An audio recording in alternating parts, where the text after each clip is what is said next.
तो पहले वाले वीडियो में आप लोग को रजिस्ट्रेशन प्रोसेस को पूरी अच्छी तरह समझा दिया गया था। अब रजिस्ट्रेशन प्रोसेस के बाद फॉर्म फिलअप कैसे करना है इसके बारे में हम लोग समझेंगे। इसके लिए सबसे पहले हम लोग इसमें ये मोबाइल नंबर तो वेरीफाई हो गया है आप लोग का, लेकिन अब हम लोग ये ईमेल एड्रेस वेरीफाई करेंगे। देखिए ईमेल एड्रेस कैसे वेरीफाई, कॉन्टेक्ट वेरिफिकेशन में हम लोग अपना ईमेल एड्रेस को वेरीफाई पहले कर लेते हैं। वेरीफाई ईमेल आईडी देखिए लिखा हुआ है, इसमें जो ईमेल आईडी है वो आपको दिखाएगा। इसमें इंटर ये पिन, इसको जो नीचे दिया हुआ है उसको उसमें टाइप करना है 1918J।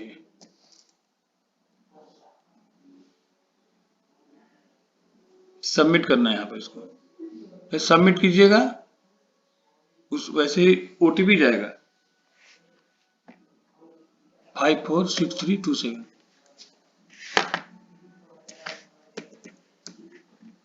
6327।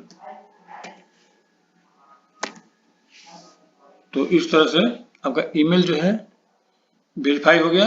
और इसके बाद click here to go home दबाइए। जैसे click here to go home दबाइएगा आप लोग यहाँ पर पहुंचिएगा।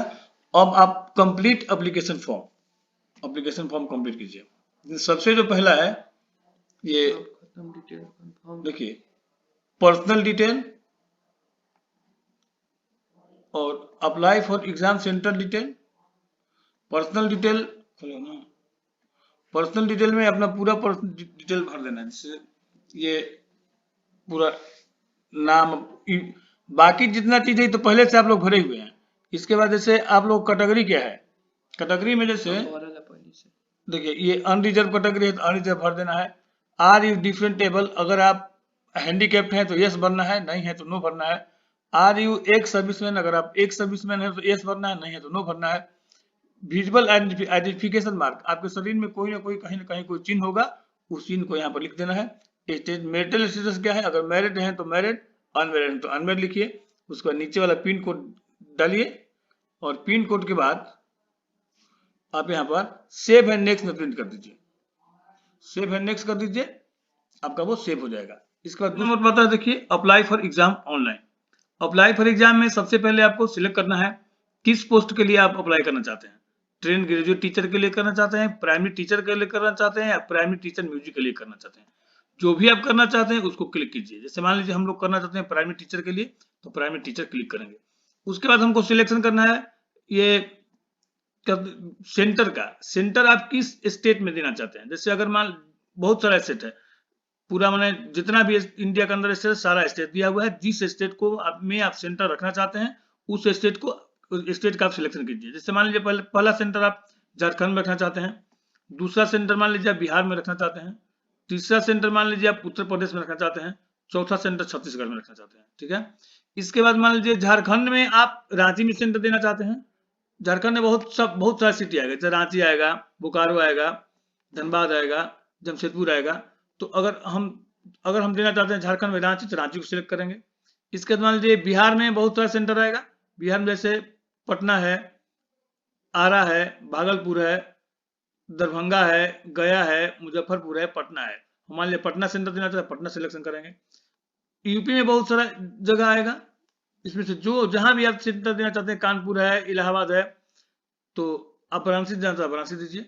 उसी तरह से रायपुर में भी ये 3-4 जगह में सेंटर रहेगा, उसमें से हम एक जगह सेंटर देंगे। सिलेक्ट कीजिए रायपुर को, तो रायपुर सिलेक्ट कर देंगे। अब इसके बाद हम करेंगे क्या, अगला जो हम पूछ रहा हमसे कि proficiency in teaching in Hindi and English, क्या आपको हिंदी और इंग्लिश में टीचिंग आता है। तो देखिए इसमें यस और नो दोनों ऑप्शन है, लेकिन हम यस करेंगे क्योंकि यस करना ही जरूरी है, क्योंकि बिना इसके हम इसका फॉर्म अप्लाई नहीं कर सकते हैं। दूसरा नॉलेज ऑफ हिंदी और इंग्लिश, दोनों का नॉलेज आपको है कि नहीं, इसमें भी आपको यस ही करना पड़ेगा, नो नहीं करना है, क्योंकि ये भी आपके लिए क्राइटेरिया के अंदर फिक्स है। ये क्राइटेरिया आपको पूरा करना पड़ेगा। तीसरा नॉलेज ऑफ कंप्यूटर एप्लायंसेज, इसकी भी जानकारी आपको होनी ही चाहिए, इसलिए इसको भी यस ही भरिएगा। उसके बाद आप सिक्योरिटी पिन भरिएगा, सिक्योरिटी पिन के बाद भरने के बाद सेव एंड नेक्स्ट कीजिएगा, ये सेव हो जाएगा। इसके बाद आप क्वालिफिकेशन डिटेल आता है। क्वालिफिकेशन डिटेल में भी बहुत सारा चीज है, जो आप जैसे क्वालिफिकेशन पास स्टेटस, तो पास लिखिए। सिलेक्शन, अब कोर्स स्ट्रीम का सिलेक्शन करना है आपको। तो आप ग्रेजुएट हैं कंसर्न सब्जेक्ट में 50% नंबर के साथ और बीएड किए हुए हैं तो उसके लिए अलग सिलेक्शन करना है। और दूसरा बहुत सारा ऑप्शन है, जो भी आप किए हुए हैं उसके लिए उसको आप कर माने भर देना है आपको। जैसे मान लीजिए अगर हम ग्रेजुएट विथ एटलीस्ट 50% मार्क, अब बैचलर ऑफ एजुकेशन बीएड किए हुए हैं तो उसको हम सिलेक्ट किए। हमारा यूनिवर्सिटी नीलांबर पीताम्बर यूनिवर्सिटी है, उसको सिलेक्शन किए। रिजल्ट मोड जो है वह परसेंटेज में है, उसको सिलेक्शन किए। टोटल मार्क 1000 का, जिसमें 624 आया हुआ है, परसेंटेज है 62.4, इसको सिलेक्ट कर दिए। ये अपने आप ले लेगा परसेंटेज। इसका सब्जेक्ट क्या है आपका, जैसे मैथ है, फिजिक्स है, केमिस्ट्री है, तो आप इसको भर दीजिए। भरने के बाद आप कम 3 सब्जेक्ट भरना पड़ेगा। भरने के बाद आप वही ये सिक्योरिटी पिन भरिए और इसके बाद सेव पर क्लिक कर दीजिए, ये सेव हो जाएगा। इसके बाद नेक्स्ट आता है आपका KVS employment and seated detail. अगर केवीएस में इम्प्लॉय है, केंद्रीय विद्यालय संगठन में इम्प्लॉय है तो यस भरिए, नहीं तो नो भरिए। यस नो दोनों दिया हुआ। उसके बाद आप सीटेड क्वालिफाई है कि नहीं है, तो सीटेड क्वालिफाई होना तो जरूरी है एकदम। अगर नहीं रहेगा तो फिर इस फॉर्म को अप्लाई आप नहीं कर पाइएगा, तो उसको तो एस भरना पड़ेगा। किस ईयर में कंप्लीट है, जनवरी 2021 में देखिए है। रोल नंबर इनका ये है। पेपर फर्स्ट, क्योंकि 1 to 5 के लिए भरे हुए हम लोग प्राइमरी पीआरटी के लिए, इसलिए पेपर फर्स्ट ही होगा। उसका सिक्योरिटी पिन दबाइए और इसको सेव कर लीजिए। जब ये सेव हो गया तो इसके बाद डॉक्यूमेंट अपलोड आता है। डॉक्यूमेंट अपलोड में आपको फोटो अपलोड करना है। इसमें से कोई भी फोटो सिलेक्ट कीजिए और सिलेक्शन करने के बाद, फोटो सिलेक्ट करने के बाद उसको ये इस बॉक्स में ले जाइए, जो आपको व्हाइट टाइप का जो बॉक्स दिख रहा है। और दिखने के बाद हाँ, उसको व्हाइट लाइन नहीं दिख सकती इसमें, ऐसा फोटो इसमें बहुत ही सावधानी बरतना है। कोई ही फोटो सिलेक्शन कीजिए। फोटो सिलेक्शन करने के बाद उसको जो व्हाइट आपको दिख रहा है स्क्रीन में, उसके अंदर ले जाइए। और ले जाने के बाद फोटो के चारों तरफ व्हाइट बॉर्डर नहीं दिखना चाहिए, तो व्हाइट बॉर्डर को हटाइए। और हटाने के बाद इसको डन मारिए। डन जैसे ही मारिएगा आपको फोटो जो है वो अपलोड हो जाएगा। इसके बाद सिग्नेचर में आइए। सिग्नेचर का सिलेक्शन कीजिए और फिर आपको सिलेक्ट कीजिए सिग्नेचर। और सिग्नेचर को भी जो ये दिख रहा है चौकोर व्हाइट टाइप का, उसके अंदर ले जाइए। उसको अंदर ले जाकर उसको अच्छी तरह से उसको फिक्स कीजिए उसमें। और फिक्स करने के बाद डन कर दीजिए। आपका सिग्नेचर भी अपलोड हो गया। और जैसे ही तो अपलोड हो जाएगा आपको दिखाएगा अपलोडेड डॉक्यूमेंट। अपलोडेड डॉक्यूमेंट दोनों अपलोडेड हो गया। उसके बाद ओके कर दीजिए। और ओके करने के बाद आपका ये डॉक्यूमेंट है वो अपलोड हो गया। ये डॉक्यूमेंट फॉर्मेट है जेपीजी में है। मिनिमम साइज 10 KB है और मैक्सिमम साइज है 200 KB। ये फोटो है। और सिग्नेचर जो है वह भी जेपीजी में है। मिनिमम साइज 4 KB है और मैक्सिमम साइज 30 KB है। इस तरीके से डॉक्यूमेंट आपका अपलोड हो गया। अपलोड होने का सेव एंड नेक्स्ट कर दीजिए। सेव एंड नेक्स्ट जब कीजिएगा तो फिर आपको रिव्यू के लिए आएगा। रिव्यू के लिए आप पूरा एक बार फिर से रिव्यू कर लीजिए कि मेरा जितना भी चीज हम भरे हुए हैं वो सब का सब सही है कि नहीं। और जब सही हो गया उसके बाद नीचे आइएगा तो ये बहुत सारा बॉक्स दिया हुआ है। सारे बॉक्स में आपको टिक करना पड़ेगा। जैसे my name, date of birth, personal with disability, education, ये सारा चीज, इस सब चीज में आपको देखना पड़ेगा टिक करके कि मेरा सही है कि नहीं। जब सब में टिक कर दीजिएगा कि सही है, उसके बाद आई एग्री बटन को दबाइए। और आई एग्री बटन दबाने के बाद ये उसको फाइनल सबमिशन दबा दीजिए और उसके बाद यस दबा दीजिए। जैसे ही आप यस दबाइएगा आपको दिखाएगा कि इस तरह का इंटरफेस आएगा, जो कि दिखेगा कि व्यू एप्लीकेशन फॉर्म कंप्लीटेड। इसके बाद फी पेमेंट का ऑप्शन आएगा। पेमेंट में जाइए।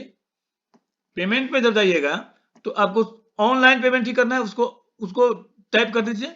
और टाइप करने के बाद प्रोसेस टू पेमेंट, यहाँ ओके बटन दबाइए। जैसे ही आप ओके बटन दबाइएगा पेमेंट तो आपको पूरा ऐसे आ जाएगा, किसके नाम से पेमेंट करना है, फी अमाउंट कितना है, इसका रजिस्ट्रेशन नंबर कितना है, डेट कौन सी डेट में भरा हुआ है, कस्टमर आईडी क्या है। उसको देखिए ये पेमेंट गेटवे यही है, HDFC पेमेंट गेटवे, इसी से करना है। उसको आप क्लिक कर दीजिए। क्लिक करने के बाद प्रोसेस टू पेमेंट कर दीजिए।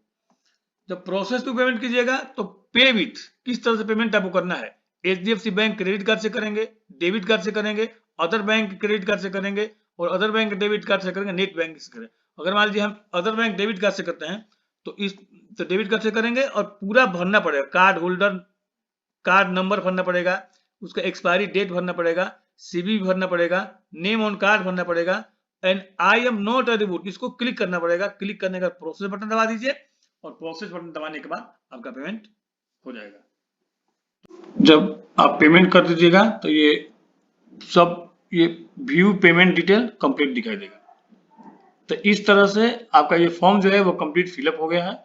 Registration form completed, view application form completed, view payment detail completed, ये सब कुछ जितना इस चीज का व्यू है सारा का सारा व्यू जो है आपको कंप्लीट दिखाएगा। अब आप करना क्या है, डाउनलोड कंफर्मेशन पेज, और उस पेज को आप डाउनलोड कर लीजिए और अपने भविष्य में इसके उपयोग के लिए इसको रख लीजिए।